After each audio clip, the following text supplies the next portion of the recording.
ભારત સરકારના કૌશલ્ય વિકાસ અને ઉદ્યોગ સાહસિકતા મંત્રાલય દ્વારા પુરસ્કૃત જન શિક્ષણ સંસ્થાન ભરૂચ દ્વારા ભરૂચ તાલુકાના સામલોદ ગામે સ્કિલ તાલીમ કેન્દ્રની શરૂઆત કરી બહેનો માટે આસિસ્ટન્ટ ડ્રેસ મેકરની તાલીમની શરૂઆત કરવામાં આવી હતી। એનટીપીસીના ડોલીબેન ગાંગુલી દ્વારા સૌનું સ્વાગત કરી મહાનુભાવના હસ્તે દીપ પ્રાગટ્ય કરી કાર્યક્રમની શરૂઆત કરાઈ હતી। આ કાર્યક્રમમાં મુખ્ય મહેમાન તરીકે ઉપસ્થિત એનટીપીસી જનોર ગાંધારના જનરલ મેનેજર અજય સિંધલે બહેનોને મળેલા તકને ઝડપી પોતે આત્મનિર્ભર બનવા સજ્જ થવું પડશે તેમ જણાવ્યું હતું। જ્યારે એનટીપીસીના એચઆર મેનેજર વિજયા લક્ષ્મી મુરલીધરન દ્વારા બહેનોએ તાલીમ લીધા બાદ પોતાનું સ્વસહાય જૂથ બનાવી પોતાની આગવી ઓળખ ઊભી કરી સ્વમાનભેર જીવન વ્યતીત કરવા જણાવ્યું હતું। તો ગામના ઉત્સાહી સરપંચ મહાવીરસિંહ વાસદિયા દ્વારા આ પ્રોજેક્ટ માટે પૂરા પડાયેલ નવા સિલાઈ મશીન અને અન્ય સુવિધા માટે એનટીપીસી કંપનીનો આભાર વ્યક્ત કરાયો હતો અને જેએસએસ દ્વારા સરકારના ધારાધોરણ મુજબ આયોજિત આ સ્કિલ તાલીમ પ્રાપ્ત કરી વડાપ્રધાન નરેન્દ્ર મોદીના આત્મનિર્ભર ભારતના સ્વપ્નને સાકાર કરવા હાકલ કરી હતી। જેએસએસના નિયામક ઝ્યુનર સૈયદ દ્વારા બહેનો સાથે તાલીમ કાર્યક્રમ અને તેની રૂપરેખા વિશે વિસ્તૃત ચર્ચા કરી શિસ્ત અને અનુશાસનપૂર્વક તાલીમ પ્રાપ્ત કરવા જણાવ્યું હતું।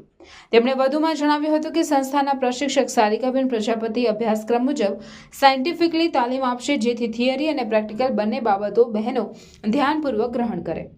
આ કાર્યક્રમમાં મહાનુભાવના હસ્તે 10 નંગ સિલાઈ મશીન તેમજ તાલીમાર્થીઓને કીટ જનરલ વગેરે અર્પણ કરાયા હતા। કાર્યક્રમમાં ગામના ઉપસરપંચ કિરણભાઈ ઠાકોર તથા આગેવાન રાકેશભાઈ પટેલ તેમજ એનટીપીસી અને જેએસએસના સ્ટાફ સભ્યો ઉપસ્થિત રહ્યા હતા। वो भी आपको जैसे अभी ये आईटीआई में आप अप्लाई कर सकते हैं। आईटीआई में ये सिलाई का होता है, उसमें भी सिलाई का। तो आप इसको क्रेडिट को यूज करके, इसके नंबर्स को यूज करके, इसके मार्क्स को जो आपको देंगे सर्टिफिकेट को यूज करके आप उसके में भी अप्लाई कर सकते हैं। मतलब इट्स बहुत बड़ा इनिशिएटिव है आपकी डेवलपमेंट के लिए, आपको आत्मनिर्भर बनाने के लिए। आप लोग अच्छे से पार्टिसिपेट करिए। सभी लेडीज से मेरा ये अनुरोध है।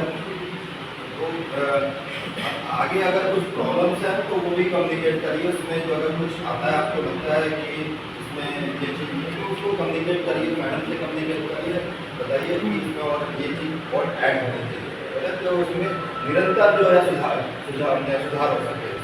क्योंकि वही मेन प्रक्रिया है। जब आपका फीडबैक आएगा तब हम निरंतर सुधार बाकी जगह भी